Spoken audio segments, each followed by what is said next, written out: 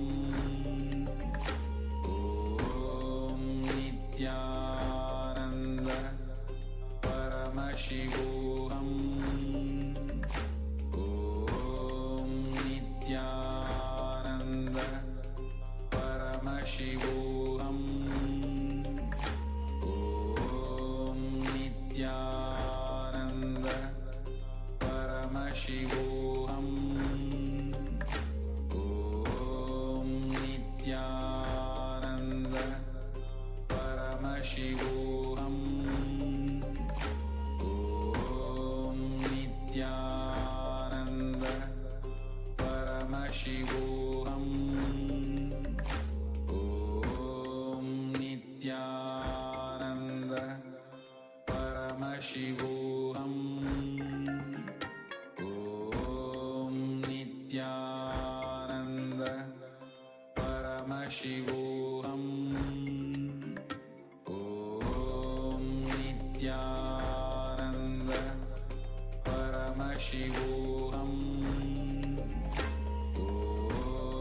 Nithyananda.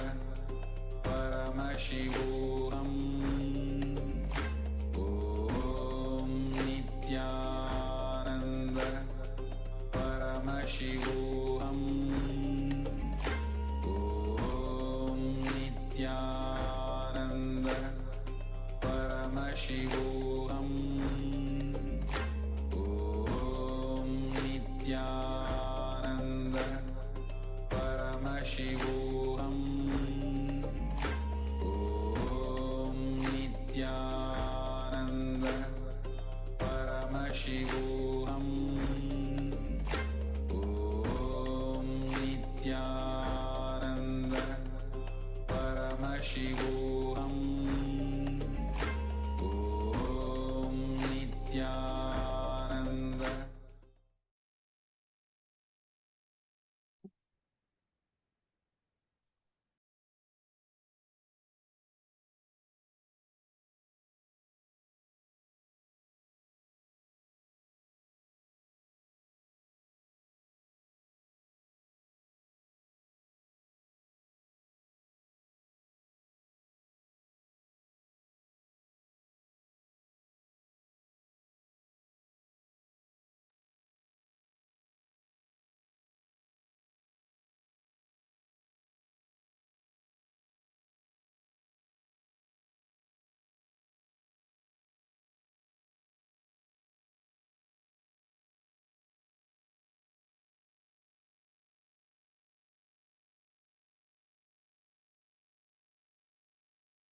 So with this, we now come to the end of this power manifestation session.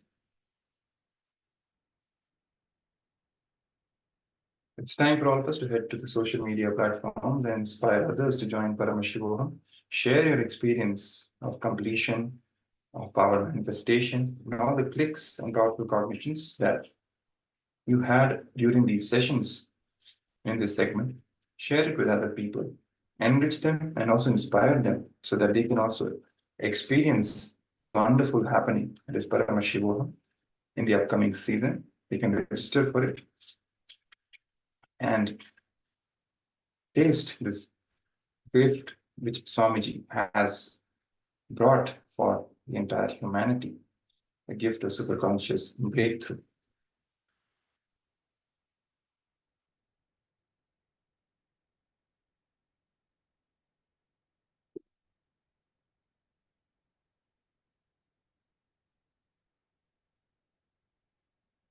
So with this, we will now move to the next segment. We will watch another short clip where we will receive powerful cognitions and higher truths from Swamiji, from the Supreme Pontiff of Hinduism. Today's theme is of relationships, how to manifest fulfilling relationships and true love in our lives. And love, we have our own understandings about love. All of us cognize the word love in different ways. In this segment, we're going to receive a very powerful cognition from Swamiji about love. That is, love is power. It's not just an emotion or a feel-good feeling. No, it is a power. Now, how exactly is love a power? Let's listen in and see how Swamiji explains to us and gives us this higher understanding of love.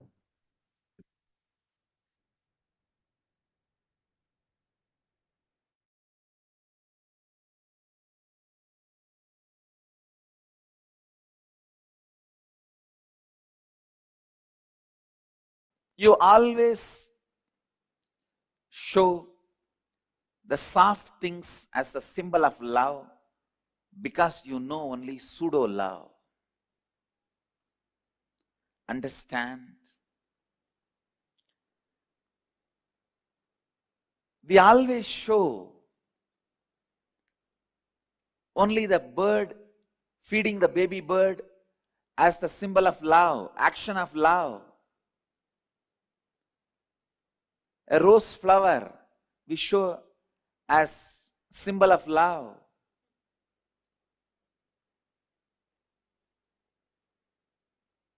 But we never show a banyan tree root, the hanging root, as a symbol of love, or a lion with a lion cub as a symbol of love, because we know only superficial, pseudo love. I have a story.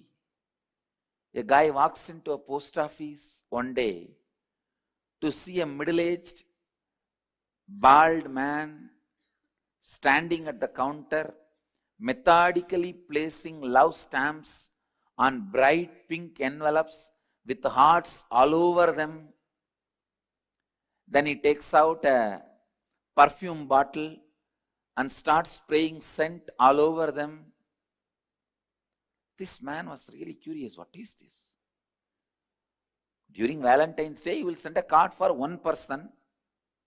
Usually, some people maybe two, rarely 3, 4. But this guy, with 1,000 Valentine cards, he is doing the whole work. His curiosity was really high. He went near and saw the card, and 1,000 cards are having 1,000 different addresses. The guy asked the bald man, "What are you doing?" This fellow said, "No, I am sending 1,000 Valentine cards signed guess who to 1,000 different people." The man asked, "But why?"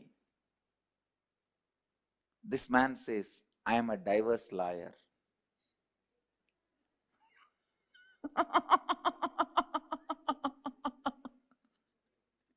If you don't understand, you don't understand.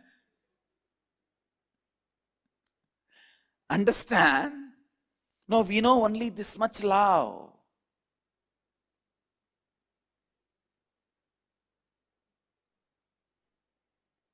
We do not know the love behind the hanging root of the banyan tree. How the tree loves the root first. And once the root gets rooted, how it supports the tree next.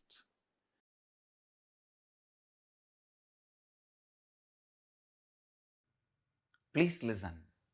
Now I am going to make a very important sacred secret. Going to make a very important statement. Please listen. Now I am going to make a very important statement.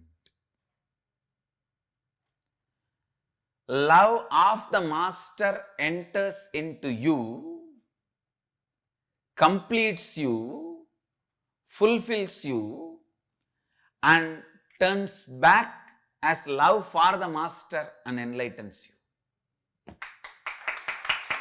Listen. Love of the master enters into you, fulfills you, completes you, turns around and flows as love for the master and liberates you.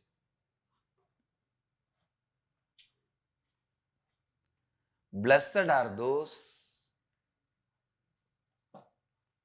who taste love of the master. whether it is a benign look, benevolent look, or a serious look of a surgeon. When a surgeon looks at the tumor, remember, he looks at the tumor, not you.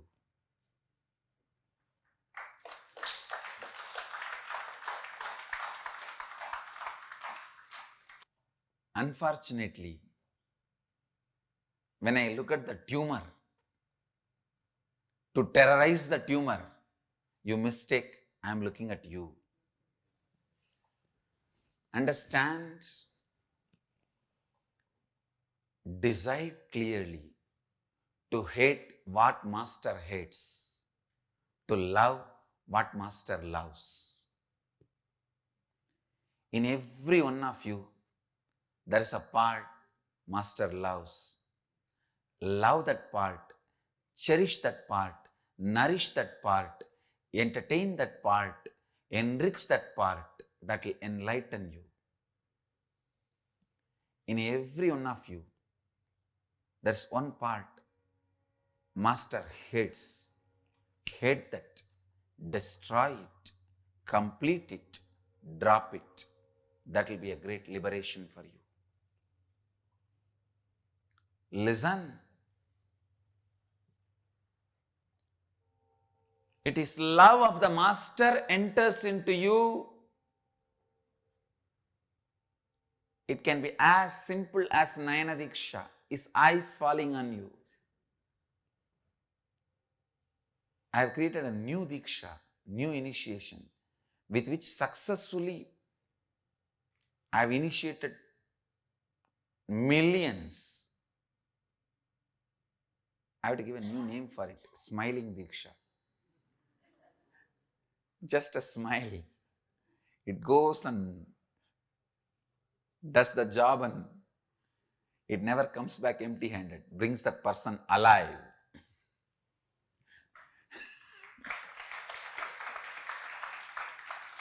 Understand, the Vishnu Sudarshana goes, kills the person and comes back. Shiva's Trishul goes and kills the person and comes back. Subramania's spear goes and kills the person and comes back. The master's smile goes and brings the person alive, more alive.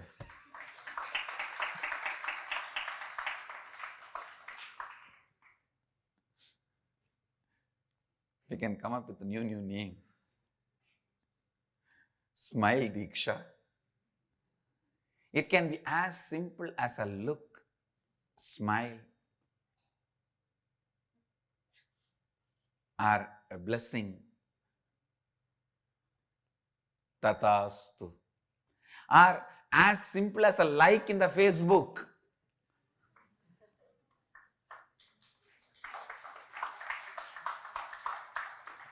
We have to create all these new Dikshas, like Diksha. It enters into you through these as simple actions as just a like, or a smile, or a look, works in you. As I said, love of the master enters into you as a like in the Facebook, or as a look, or as an initiation, or as an energy darshan, or as a word, or as a tatastu, or sometime darshan in the dream, in various forms. He enters in your life and goes on working in you. When he works, when the love of the master works in you,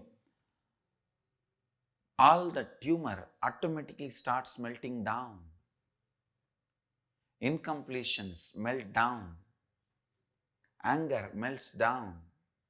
Many times you know you are transforming, but you are not able to tolerate your own transformation.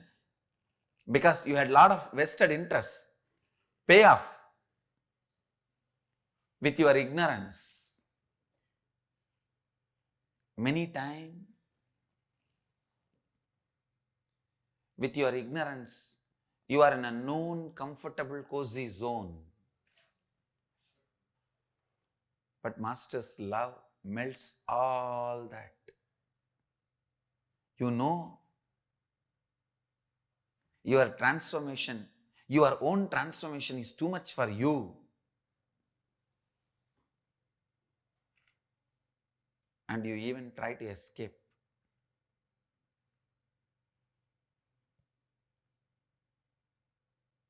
But His love is so powerful. He continues to work, continues to work, continues to work. Only one thing, don't shut the pipeline through which He is supplying the love.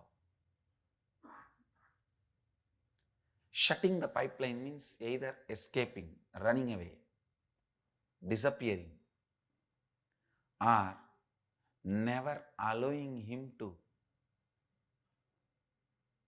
train you.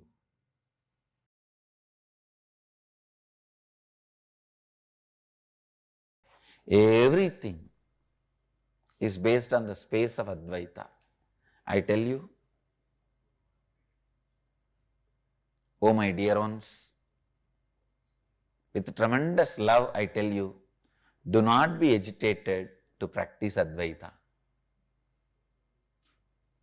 And remember, my love is so powerful. It comes from Advaita. Allow it to sink in your life. When it comes back to me, by the time it would have made you Advaiti.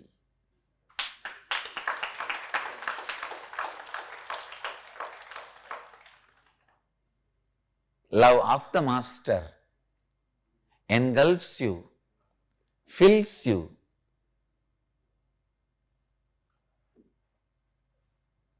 completes you, and raises you to the space of Advaita and comes back as love for the Master. So just wait. Allow my love to sink in you.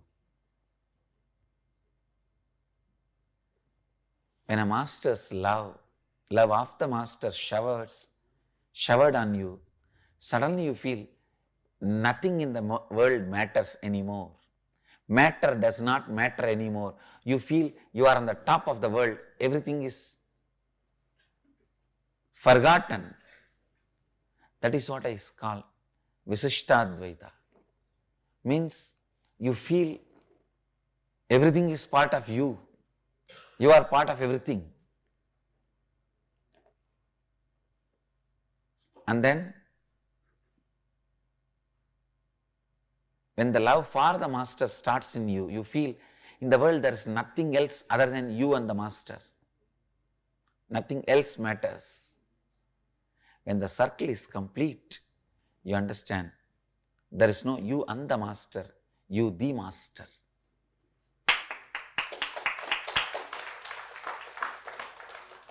I tell you,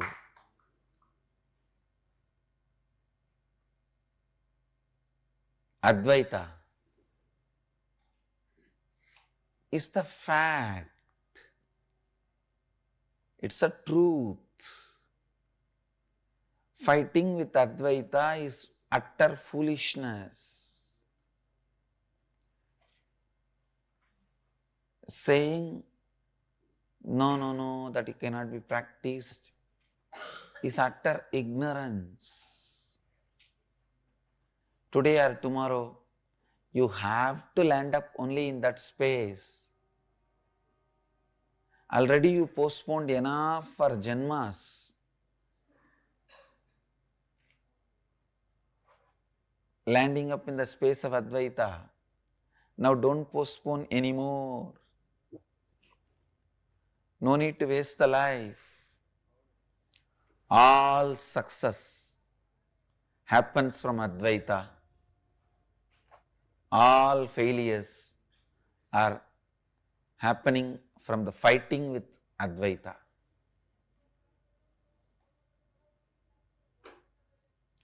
the space of Advaita, simple fact.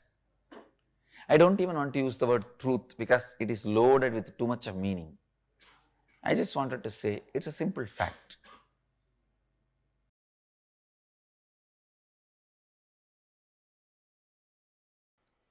So I wanted every one of you to be very clear. The truths I am sharing with you is directly from the inner space of Mahadeva. Please understand, research and development and perfection of these great truths, the way they are lived, the way they are transmitted, the way they are contemplated, the way they are listened, this perfection, the research and development and the perfection has happened in a great loving space of Mahadeva. In the love of the Master, all these teachings become part of your very bioenergy.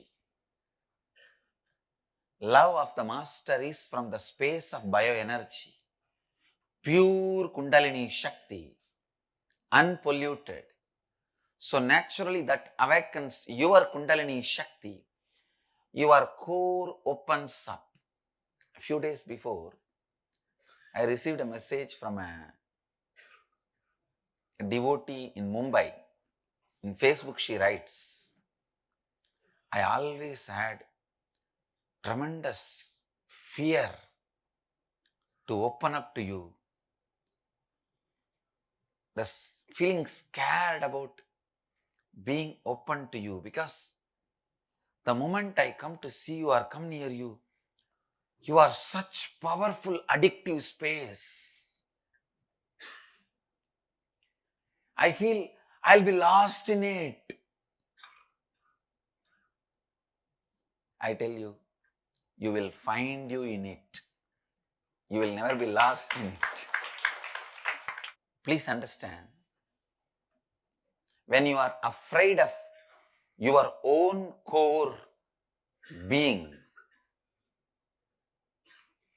you are afraid of the love comes from the core being of the Master. I've never seen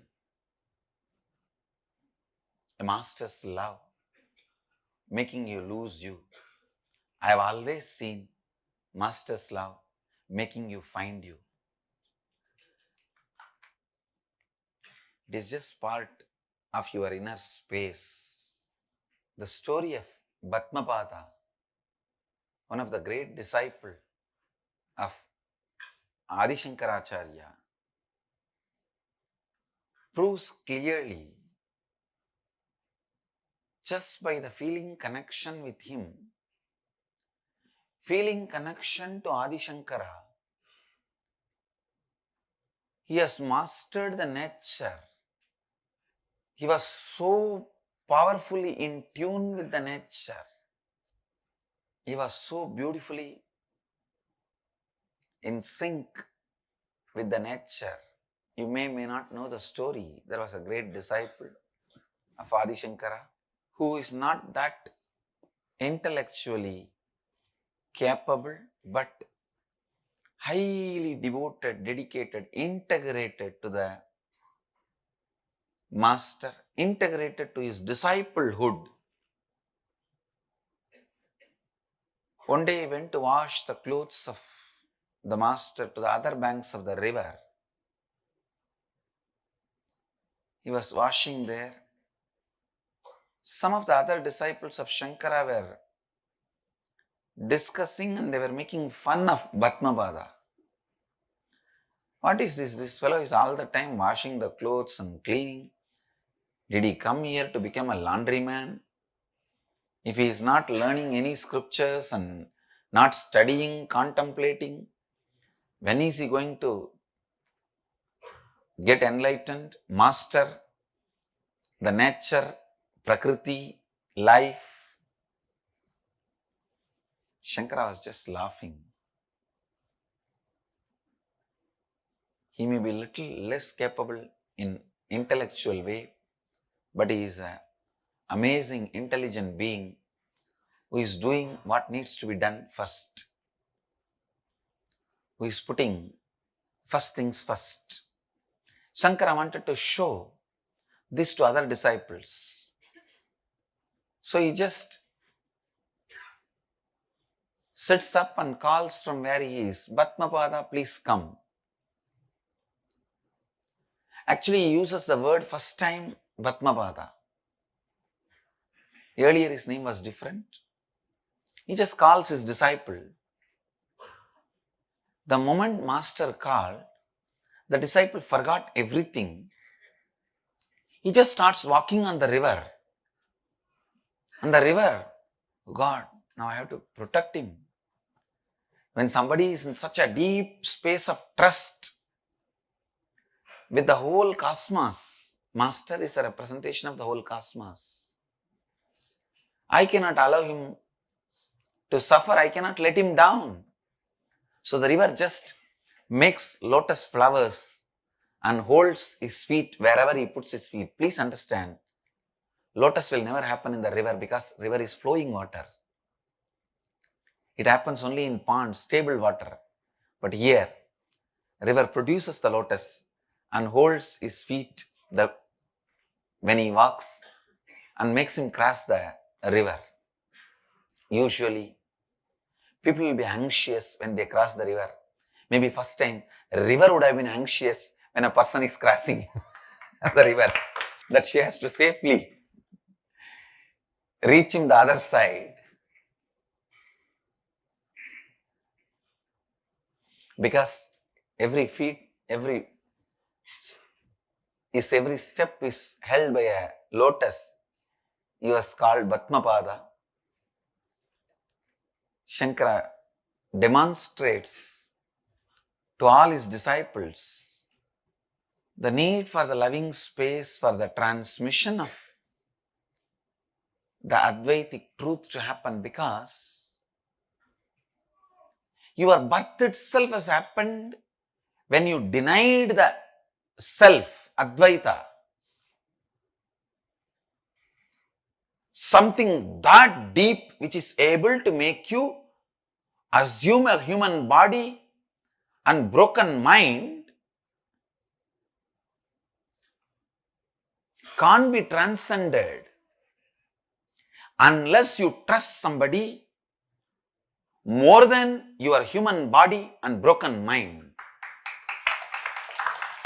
So Master makes himself available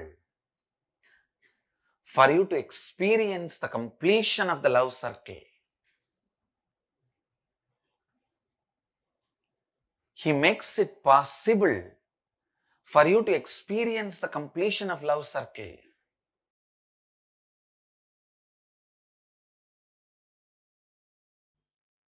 The moment you start the completion process, the Guru's grace has started happening in your life. Please understand.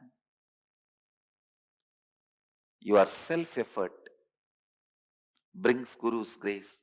Guru's grace brings more self-effort.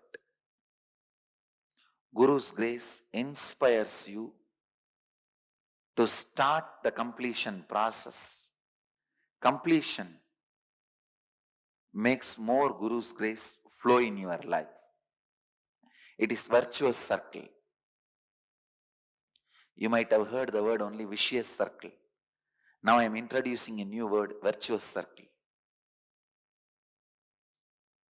Love of the Master enters into you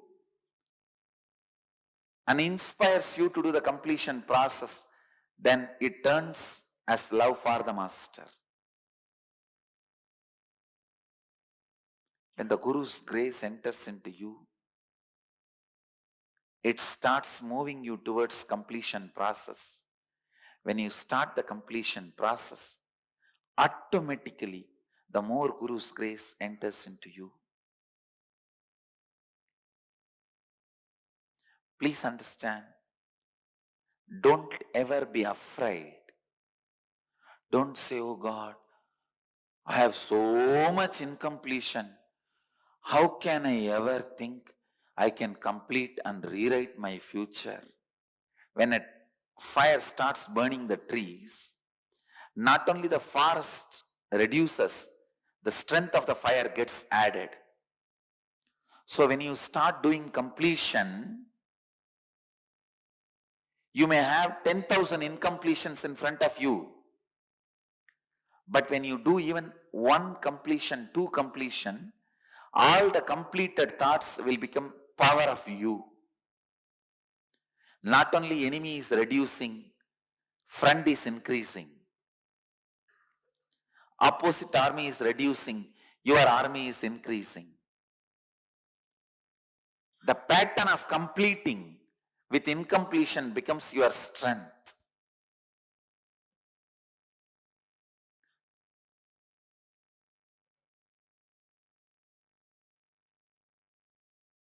When you start walking or running, day one, don't start thinking, how can I run the marathon of 50 kilometers?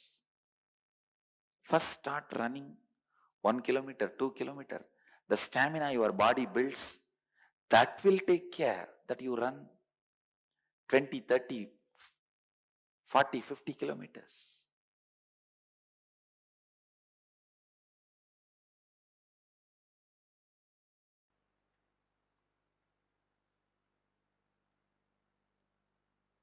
Completion with life is eternal love.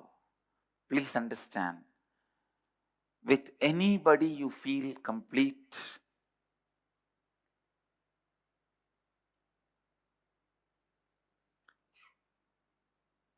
Don't think the person is completing you.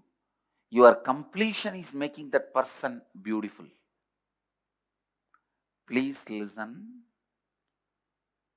What I am talking is a very important point.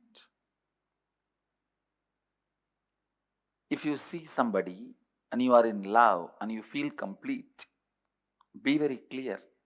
That person has no role in your completion experience. Because of your completion, the person looks more greener than the green itself, more rosier than the rose itself, more beautiful than the beauty itself. Completion is the state where you rest in awareness. You always rest in unconsciousness. But with completion, you rest in awareness. You rest in peace. You rest in your existence. You rest in you.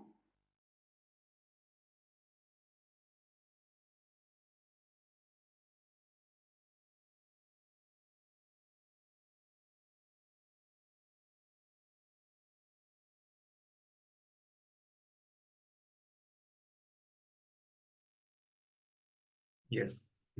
So after this amazing series of powerful cognitions about love from Swamiji, let us now immediately enter into the internalization exercise.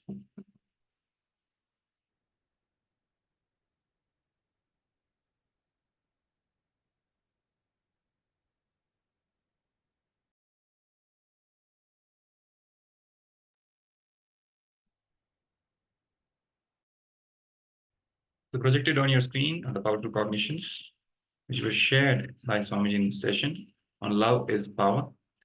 You always show the soft things as a symbol of love because you know only pseudo love. You always show only the bird feeding the baby bird as a symbol of love, action of love.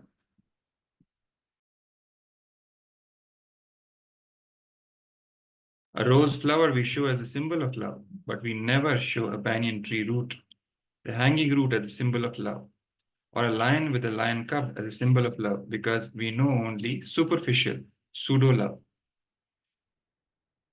We do not know the love behind the hanging root of the banyan tree, how the tree loves the root first, and once the root gets rooted, how it supports the tree next. We do not know stable love.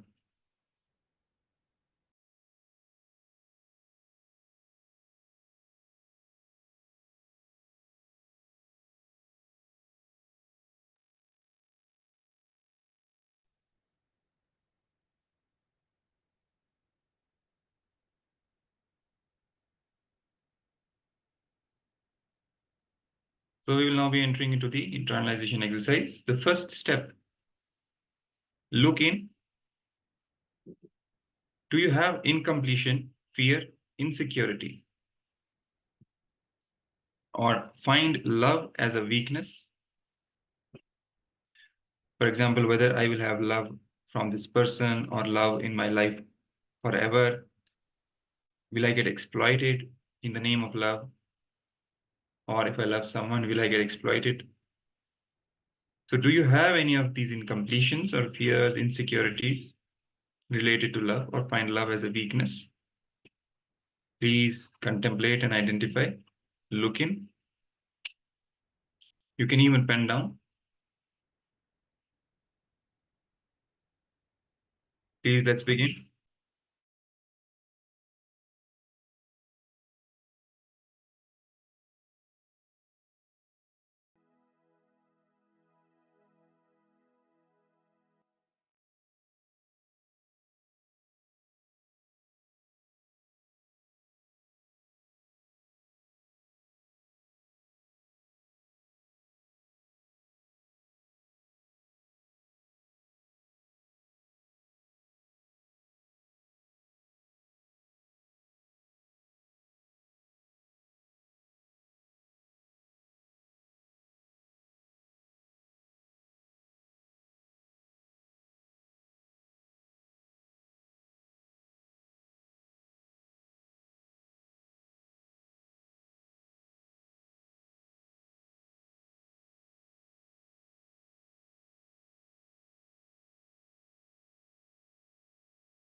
Now in the next step,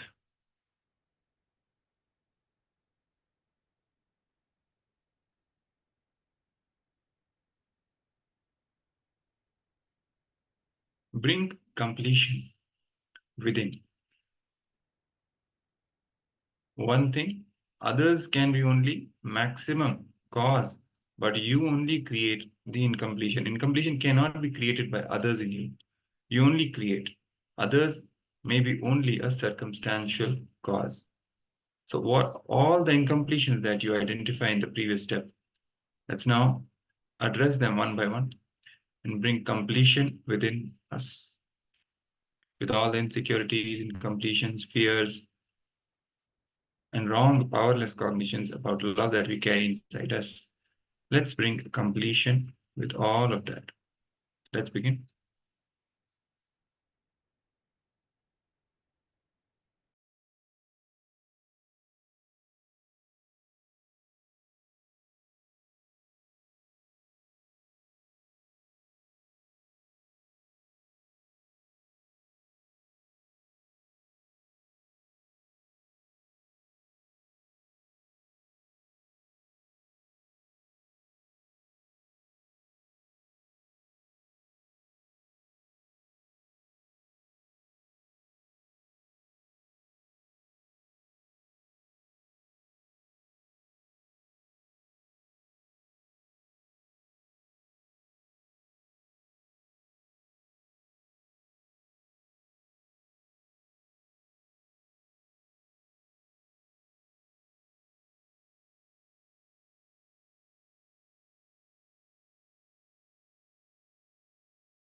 Yes.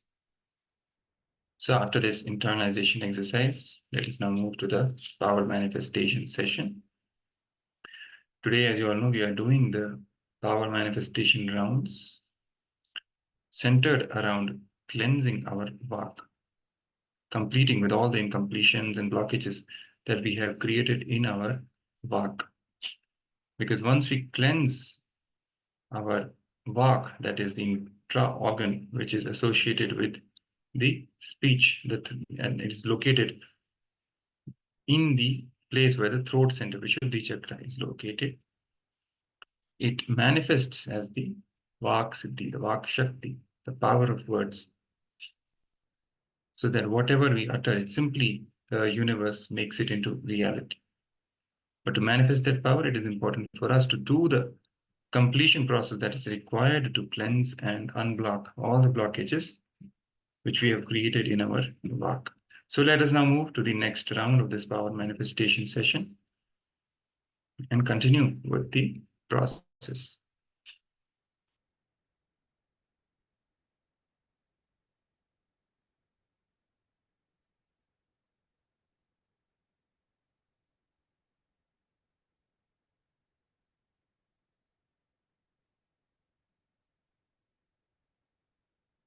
So this is going to be the round 6 of this power manifestation session. In this session, you're going to scan your Vak to see all the spontaneous lies you spontaneously told to yourself and cherished it.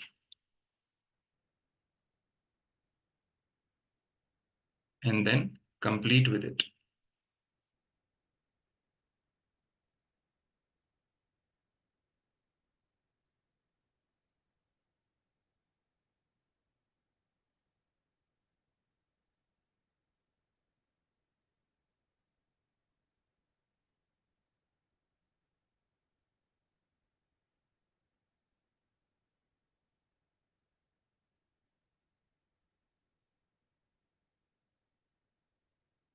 The Shastra Pramana, that is the scriptural evidence for this power, goes as Anenaiva vidhanena yogindro manimandale bhavet swachandachari cha sarvapat parivarjitaha, which translates as, by acting upon these ordainments by me, the great yogi, Yogindra, becomes in this world perfectly independent, Swachandachari, and is freed from all obstacles. He can travel anywhere. That is Sarvapat. So this is the Shastra Pramana, the scriptural evidence for this power which you are going to manifest. Now next, projected on your screen are the instructions for this power manifestation. First, let's put Jnananjana on between our two eyebrows. If you don't have a Jnananjana, that's fine. But if you do, make sure you put it. And then bring awareness in between the two eyebrows, where you have put the Jnananjana, the seat of the third eye, the Agnya Chakra. Then connect with Swamiji and start chanting Mahavakya. I'll be playing the audio. You can chant along with it and connect with Swamiji.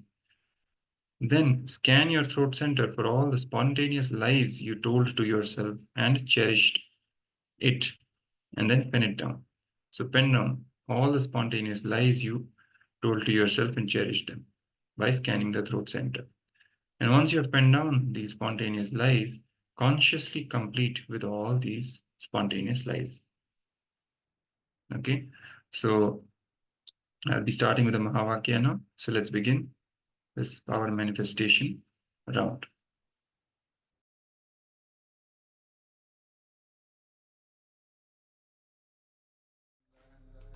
Paramashivoham Om Nithyananda Paramashivoham Om Nithyananda Paramashivoham Om Nithyananda Paramashivoham Om